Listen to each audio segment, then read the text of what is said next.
এই দিনে আমরা যমুনা ফিউচার পার্কে গিয়েছিলাম জন্মদিনের ব্ল্যাক ড্রেস কিনতে। তো আমি ফার্স্টেই হচ্ছে অনলাইন থেকে দেখে গিয়েছিলাম যে ওখানে কি কি স্টোর আছে, মানে একটু ওয়েস্টার্ন টাইপের ড্রেস পাওয়া যায়। তো আমি হচ্ছে তখন দেখলাম থাইল্যান্ড হল আর মিনি থাইল্যান্ড নামে দুইটা স্টোর আছে, যেখানে একটু ওয়েস্টার্ন বা থাইল্যান্ডের যে ড্রেসগুলো একটু লং যেরকমটা আমি চাচ্ছিলাম ওরকম পাওয়া যায়। তো ফার্স্টে যে থাইল্যান্ড হল হচ্ছে চলে গেলাম, তো এটা খুঁজতে অনেক সময় লেগে গিয়েছিল। আর আমার কাছে মনে হয় যমুনা ফিউচার পার্কে কোনো শপ খোঁজা আর কঠিন কোনো এক্সাম দেওয়ার সমান। তো এখান থেকে কোনো ড্রেস এরকম পছন্দ হয়নি। তারপরে হচ্ছে মিনি থাইল্যান্ড থেকে একটা ড্রেস খুব পছন্দ হয়, সেটা আমি নিয়ে নিই।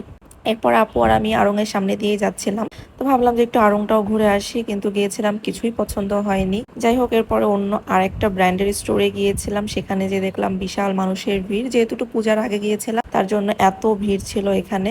পরে হচ্ছে আমরা ব্ল্যাক ড্রেস খুঁজে যাচ্ছি, মানে আমারটাও তো পেয়ে গেছিলাম, বাট আপুরটা আমরা পাইনি। তো এতই দুর্ভাগা তার কপাল, লাস্টে হচ্ছে আমরা আর্টিজানে যাই। সেখানে সে ব্ল্যাক বেল্টও খুঁজে পায় না, সেখান থেকে একটা ব্লু কালারের বেল্ট নেয়। এত মজার ব্যাপার, ওদিন আমার বেশ হাসি লাগতেছিল। তারপরে হচ্ছে আমরা অ্যাস্টোরিয়ানে যাই। ওদের কালেকশনগুলো আমার খুবই ভালো লাগে, বাট যেটাই পছন্দ হচ্ছিল সেটাই হচ্ছে আপুর সাইজে ছিল না।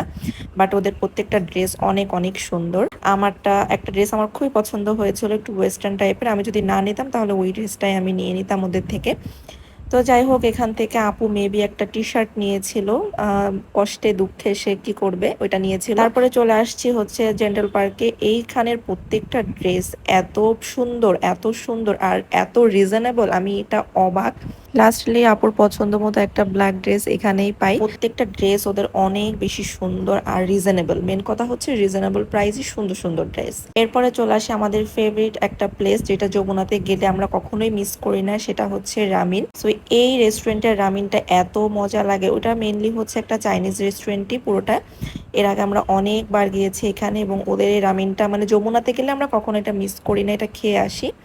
খুবই খুবই ভালো লাগে। এটা হচ্ছে আমরা বিফ রামিন নিয়েছিলাম, অনেক মজার খেতে, এত মজা এখন আমার দেখেই লোভ লাগতেছে, মনে হচ্ছে যাই আবার খেয়ে আসি। তো এইটা খেতে বেশি ভালো লাগে হচ্ছে এই চিলি অয়েলটা দিয়ে, মানে এইটা এটার সাথে মিক্সড করে খেলে আমার কাছে তো মনে হয় যে অমৃত, মানে পৃথিবীর সেরা স্বাদের যদি কিছু হয়ে থাকে তাহলে হচ্ছে এই রামিনটা, এত মজা লাগে। আর বিশেষ করে এই যে রামিনের যে স্যুপটা, ওইটা বেশি মজা মজা লাগে আমার কাছে। আর এই যে এর ভিতরে আমি চিলি অয়েলটা মিক্সড করে নিছি, আমি সবকিছু বাদ দিয়ে রেখে ওইটাই খাই। এরপর ওই দিন ফার্স্ট টাইম হচ্ছে আমি এই মোমোটা নিয়েছিলাম, স্যুপ মোমোটা। এটাও মোটামুটি ভালোই ছিল, বাট রামিনটা বেশি মজার। এরপর বাইরে বের হয়ে দেখি বৃষ্টি হচ্ছিল। তো এখন আমরা হচ্ছে বাসায় চলে যাব। আর সম্পূর্ণ ভিডিও দেখার জন্য থ্যাংক ইউ। এন্ড লাস্ট হচ্ছে আমি আর আপু ওই দিন এই সুন্দর দুইটা